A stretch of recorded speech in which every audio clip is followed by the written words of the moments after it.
TV hosts in the US after attending a rodeo in Texas over the weekend. The Prince, 37, was spotted wearing a cowboy hat at an event at Stockyards Rodeo in Fort Worth, Texas, on Saturday the 5th of March. In a photo obtained by several publications, Harry could be seen dressed down in a casual outfit as he donned a grey-green t-shirt with a khaki-colored cowboy hat as he enjoyed the show. But not everyone was a fan of the look, as American TV hosts of Entertainment Tonight Nichelle Turner and Kevin Frazier were quick to poke fun at the Duke of Sussex. Turner joked he was giving Indiana Jones vibes before Frazier replied, "But he needs to give us urban cowboy vibes." The snap of Harry at the event, which has since been deleted on the original account, was reposted by Omid Scobie, who co-authored Finding Dream, on Twitter. Living his best American life. Prince Harry was in Fort Worth, Texas this weekend and spent Saturday at the historic Cowtown Coliseum for the famous at Stockyards Rodeo, he wrote. The Duke was spotted by locals enjoying some good old Southern hospitality and a VIP tour of the venue, he added. According to People magazine, a former bull rider turned trainer called Cory Melton, who was also in attendance, shared the same image before deleting it. Prince Harry hanging out at the rodeo this week. We get a lot of rodeo royalty, but this is the first prince I've seen, the post shared by Cory's company Melton Bull Company allegedly said.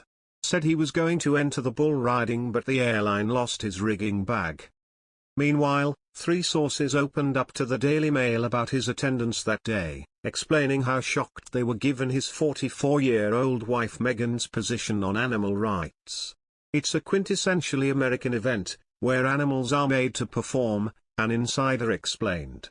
Recalling a time when Harry called the First Amendment, which is America's founding principle, bonkers, the source went on to share, given he has such a lack of respect for the First Amendment and his wife is such an animal rights activist, it is shocking he thought he could show his face here.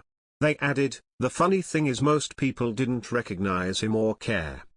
Harry attended the event despite his wife Meghan's strong opinion on animal rights. A spokesperson for People for the Ethical Treatment of Animals told that, it's extremely disappointing to see that Prince Harry made the misjudgment to attend a rodeo, a crude, old amusement for bored cowboys who view animals as nothing more than things. In these events, participants use electric prods, flank straps, and spurs to burn, wound, terrorize, and provoke animals who are trying to flee for their lives. Animals commonly sustain broken bones, punctured lungs, snapped necks, or torn muscles, and they sometimes die in an arena, and even those who don't end up scared out of their wits at a slaughterhouse, so anyone who cares about animals should avoid these spectacles of suffering. Chris DeRose, founder and president of Last Chance for Animals, highlighted Harry's wife Meghan Markle's animal rights campaigning. Mr. DeRose said, Prince Harry's support for the rodeo is profoundly disappointing. Given the Duchess' activism on animal rights issues, it's inconceivable the prince would find the abuse perpetrated by the rodeo to be entertaining. We encourage Prince Harry to learn more about the tools of terror used in bull riding. His ignorance and naivety only undermine the Duchess' tremendous legacy and work to end animal cruelty. The Duchess, who is patron of London-based Mayhew Trust Animal Charity, is said to have first encouraged her husband to quit hunting back in 2018. He is then said to have declined joining the Boxing Day hunt, and 2 years later he allegedly sold his rifles for £50,000. He sold his